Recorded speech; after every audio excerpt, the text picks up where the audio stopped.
मेरे प्यारे देशवासियों, नमस्कार। कोरोना के प्रभाव से हमारी मन की बात भी अछूती नहीं रही है। जब मैंने पिछली बार आपसे मन की बात की थी, तब पैसेंजर ट्रेनें बंद थी, बसें बंद थी, हवाई सेवा बंद थी। इस बार बहुत कुछ खुल चुका है। श्रमिक स्पेशल ट्रेनें चल रही हैं, अन्य स्पेशल ट्रेनें भी शुरू हो गई हैं। तमाम सावधानियों के साथ हवाई जहाज उड़ने लगे हैं। धीरे धीरे उद्योग भी चलना शुरू हुआ है। यानी अर्थव्यवस्था का एक बड़ा हिस्सा अब चल पड़ा है, खुल गया है। ऐसे में हमें और ज्यादा सतर्क रहने की आवश्यकता है। 2 गज की दूरी का नियम हो, मुंह पर मास्क लगाने की बात हो सके वहां तक घर में रहना हो, ये सारी बातों का पालन, उसमें जरा भी ढिलाई नहीं बरतनी चाहिए। देश में सबके सामूहिक प्रयासों से कोरोना के खिलाफ लड़ाई बहुत मजबूती से लड़ी जा रही है। जब हम दुनिया की तरफ देखते हैं तो हमें अनुभव होता है कि वास्तव में भारतवासियों की उपलब्धि कितनी बड़ी है। हमारी जनसंख्या ज्यादातर देशों से कई गुना ज्यादा है। हमारे देश में चुनौतियां भी भिन्न प्रकार की हैं, लेकिन फिर भी हमारे देश में कोरोना उतनी तेजी से नहीं फैल पाया जितना दुनिया के अन्य देशों में फैला। कोरोना से होने वाली मृत्यु दर भी हमारे देश में काफी कम है। जो नुकसान हुआ है उसका दुख हम सबको है, लेकिन जो कुछ भी हम बचा पाए हैं वो निश्चित तौर पर देश की सामूहिक संकल्प शक्ति का ही परिणाम है। इतने बड़े देश में हर एक देशवासी ने खुद इस लड़ाई को लड़ने की ठानी है। ये पूरी मुहिम पीपल ड्रिवन है। साथियों, देशवासियों की संकल्प शक्ति के साथ एक और शक्ति इस लड़ाई में हमारी सबसे बड़ी ताकत है, वो है देशवासियों की सेवा शक्ति। वास्तव में इस महामारी के समय हम भारतवासियों ने ये दिखा दिया है कि सेवा और त्याग का हमारा विचार केवल हमारा आदर्श नहीं है, बल्कि भारत की जीवन पद्धति है। और हमारे यहाँ तो कहा गया है, सेवा परमो धर्मः। सेवा स्वयं में सुख है, सेवा में ही संतोष है। आपने देखा होगा कि दूसरों की सेवा में लगे व्यक्ति के जीवन में कोई डिप्रेशन या तनाव कभी नहीं दिखता। उसके जीवन में, जीवन को लेकर उसके नजरिए में भरपूर आत्मविश्वास, सकारात्मकता और जीवंतता प्रतिपल नजर आती है। साथियों, हमारे डॉक्टर्स, नर्सिंग स्टाफ, सफाई कर्मी, पुलिसकर्मी, मीडिया के साथी, ये सब जो सेवा कर रहे हैं, उसकी चर्चा मैंने कई बार की है। मन की बात में भी मैंने उसका जिक्र किया है। सेवा में अपना सब कुछ समर्पित कर देने वाले लोगों की संख्या अनगिनत है। ऐसे ही एक सज्जन है तमिलनाडु के सी मोहन। सी मोहन जी मदुरई में एक सैलून चलाते हैं। अपनी मेहनत की कमाई से इन्होंने अपनी बेटी की पढ़ाई के लिए 5 लाख रुपए बचाए थे, लेकिन इन्होंने ये पूरी राशि इस समय जरूरतमंदों, गरीबों की सेवा के लिए खर्च कर दी। इसी तरह अगरतला में ठेला चलाकर जीवन यापन करने वाले गौतम दास जी अपनी रोजमर्रा की कमाई की बचत में से हर रोज दाल चावल खरीदकर जरूरतमंदों को खाना खिला रहे हैं। पंजाब के पठानकोट से भी एक ऐसा ही उदाहरण मुझे पता चला। यहाँ दिव्यांग भाई राजू ने दूसरों की मदद से जोड़ी गई छोटी सी पूंजी से 3000 से अधिक मास्क बनवाकर लोगों में बांटे। भाई राजू ने इस मुश्किल समय में करीब 100 परिवारों के लिए खाने का राशन भी जुटाया। देश के सभी इलाकों से विमेन सेल्फ हेल्प ग्रुप के परिश्रम की भी अनगिनत कहानियां इन दिनों हमारे सामने आ रही है। गांवों में, छोटे कस्बों में हमारी बहनें, बेटियां हर दिन हजारों की संख्या में मास्क बना रही हैं। तमाम सामाजिक संस्थाएं भी इस काम में इनका सहयोग कर रही हैं। साथियों, ऐसे कितने ही उदाहरण हर दिन दिखाई और सुनाई पड़ रहे हैं। कितने ही लोग खुद भी मुझे नमो ऐप और अन्य माध्यमों के जरिए अपने प्रयासों के बारे में बता रहे हैं। कई बार समय की कमी के चलते मैं बहुत से लोगों का, बहुत से संगठनों का, बहुत सी संस्थाओं का नाम नहीं ले पाता हूं। सेवा भाव से लोगों की मदद कर रहे ऐसे सभी लोगों की मैं प्रशंसा करता हूं, उनका आदर करता हूं, उनका तहे दिल से अभिनंदन करता हूं। मेरे प्यारे देशवासियों, एक और बात जो मेरे मन को छू गई है वो है संकट की इस घड़ी में इनोवेशन। तमाम देशवासी गांवों से लेकर शहरों तक, हमारे छोटे व्यापारियों से लेकर स्टार्टअप तक, हमारी लैब्स कोरोना के खिलाफ लड़ाई में नए नए तरीके इजाद कर रहे हैं, नए नए इनोवेशन कर रहे हैं। जैसे नासिक के राजेंद्र यादव का उदाहरण बहुत दिलचस्प है। राजेंद्र जी नासिक में सतना गांव के किसान हैं। अपने गांव को कोरोना संक्रमण से बचाने के लिए उन्होंने अपने ट्रैक्टर से जोड़कर एक सैनिटाइजेशन मशीन बना ली है और ये इनोवेटिव मशीन बहुत प्रभावी तरीके से काम कर रही है। इसी तरह मैं सोशल मीडिया में कई तस्वीरें देख रहा था। कई दुकानदारों ने 2 गज की दूरी के लिए दुकान में बड़े पाइपलाइन लगा लिए हैं, जिसमें एक छोर से वो ऊपर से सामान डालते हैं और दूसरी छोर से ग्राहक अपना सामान ले लेते हैं। इस दौरान पढ़ाई के क्षेत्र में भी कई अलग अलग इनोवेशन शिक्षकों और छात्रों ने मिलकर किए हैं। ऑनलाइन क्लासेस, वीडियो क्लासेस, उसको भी अलग अलग तरीकों से इनोवेट किया जा रहा है। कोरोना की वैक्सीन पर हमारी लैब्स में जो काम हो रहा है उस पर तो दुनिया भर की नजर है और हम सबकी आशा भी। किसी भी परिस्थिति को बदलने के लिए इच्छा शक्ति के साथ ही बहुत कुछ इनोवेशन पर भी निर्भर करता है। हजारों सालों की मानव जात की यात्रा लगातार इनोवेशन से ही इतने आधुनिक दौर में पहुंची है। इसलिए इस महामारी पर जीत के लिए हमारी ये विशेष इनोवेशंस भी बहुत बड़ा आधार है। साथियों, कोरोना के खिलाफ लड़ाई का यह रास्ता लंबा है।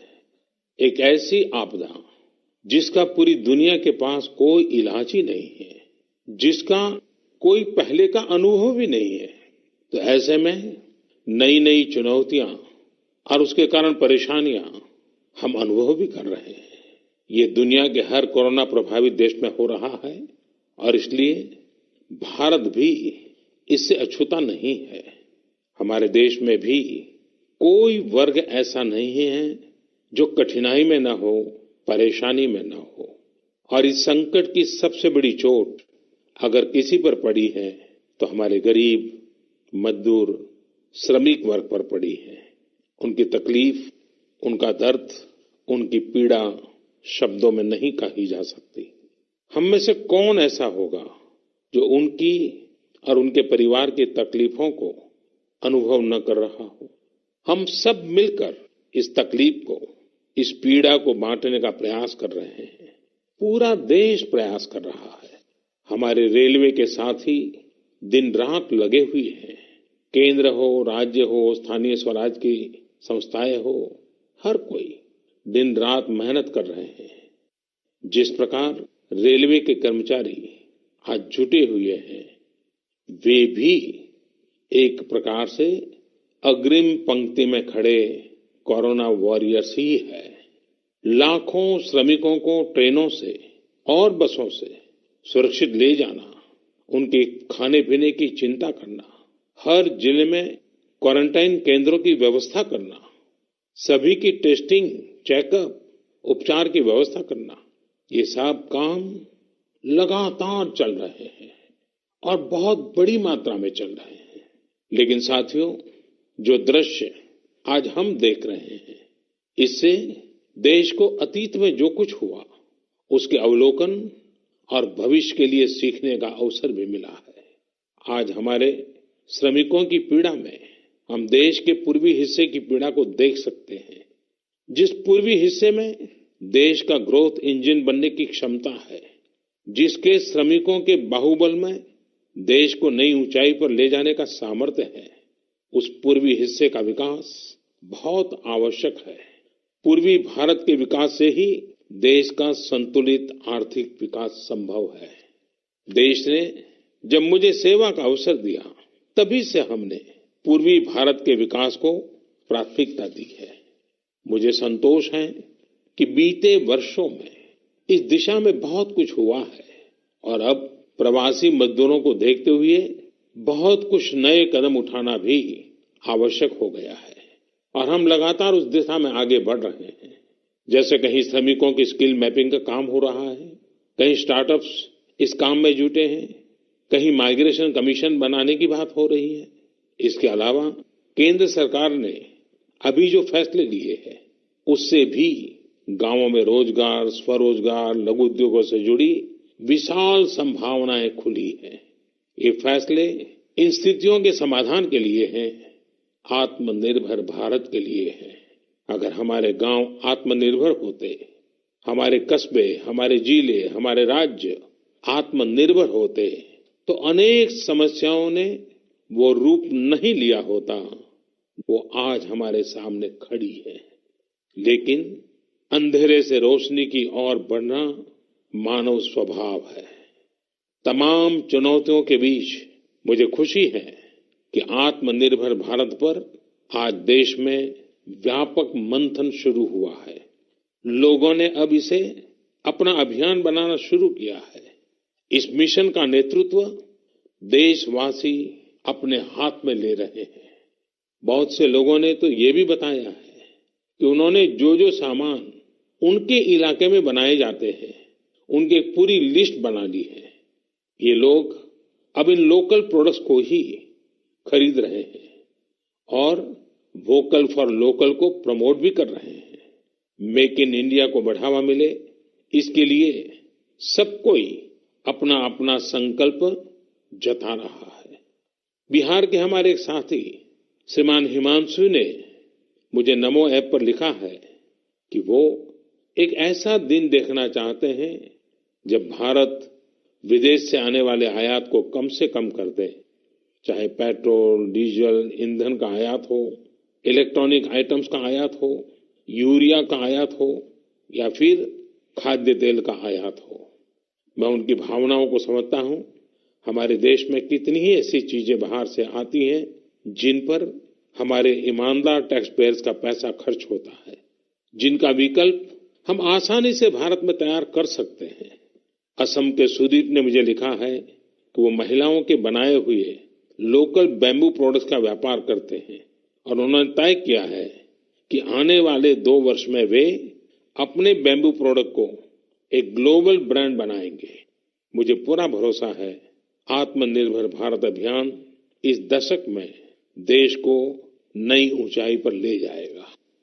मेरे प्यारे देशवासियों, कोरोना संकट के इस दौर में मेरी विश्व के अनेक नेताओं से बातचीत हुई है, लेकिन मैं एक सीक्रेट जरूर आज बताना चाहूंगा।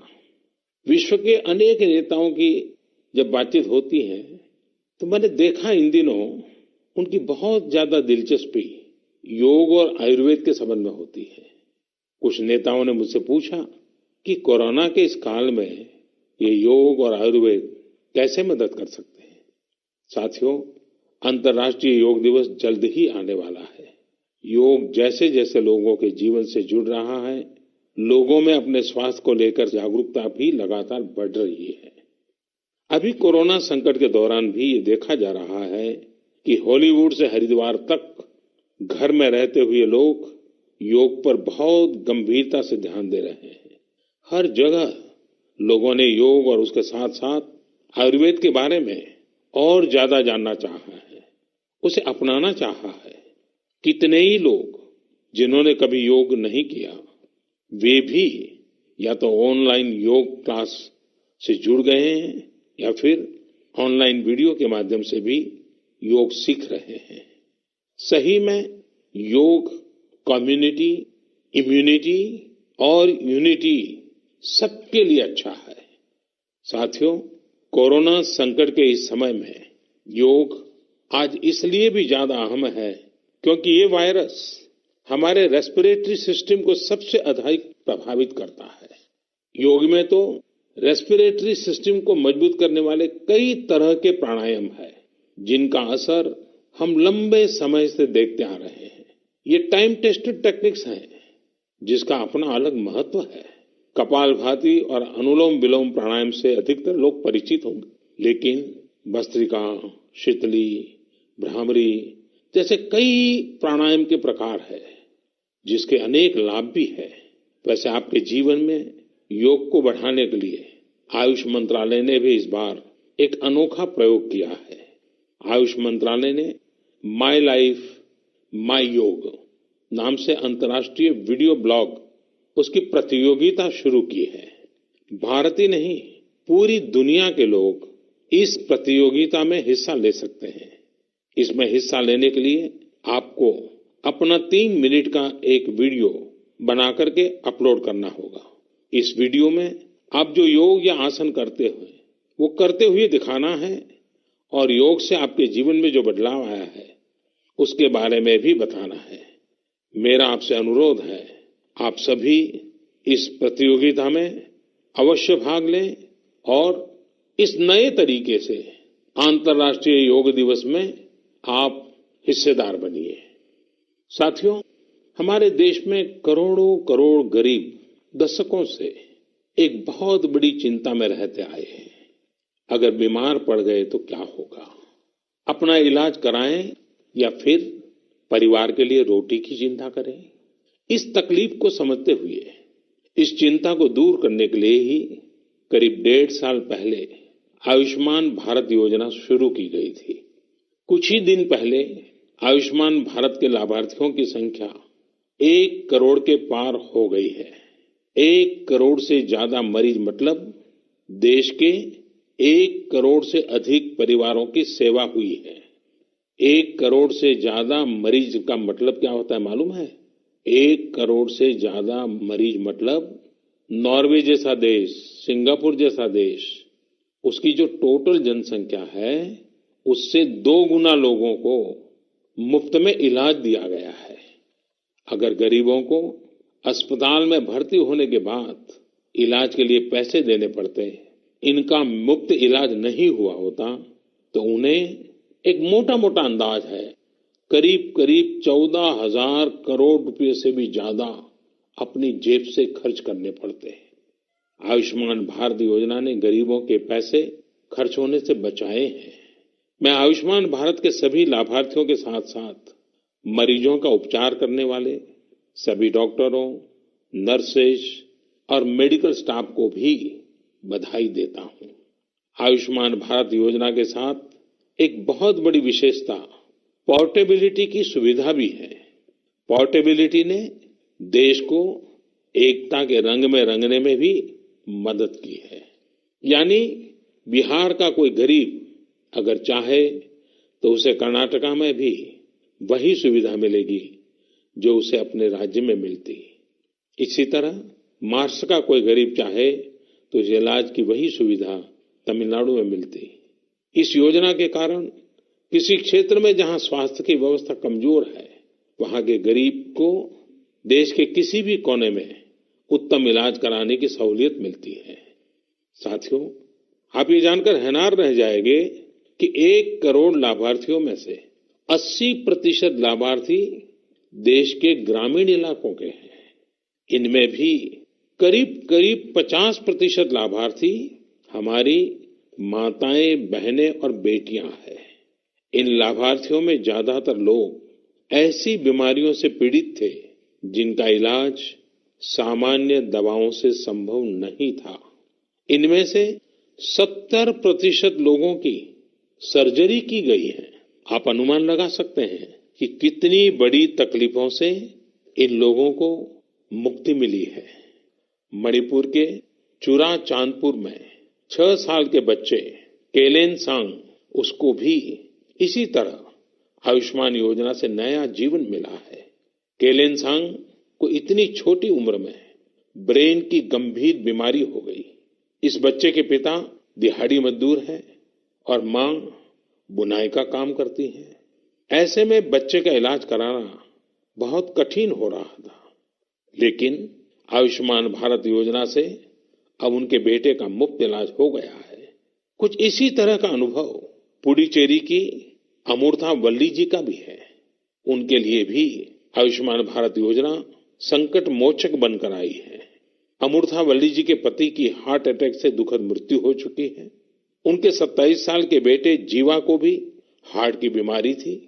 डॉक्टर्स ने जीवा के लिए सर्जरी की सलाह दी थी, लेकिन दिहाड़ी मजदूरी करने वाले जीवा के लिए अपने खर्च से इतना बड़ा ऑपरेशन करवाना संभव ही नहीं था।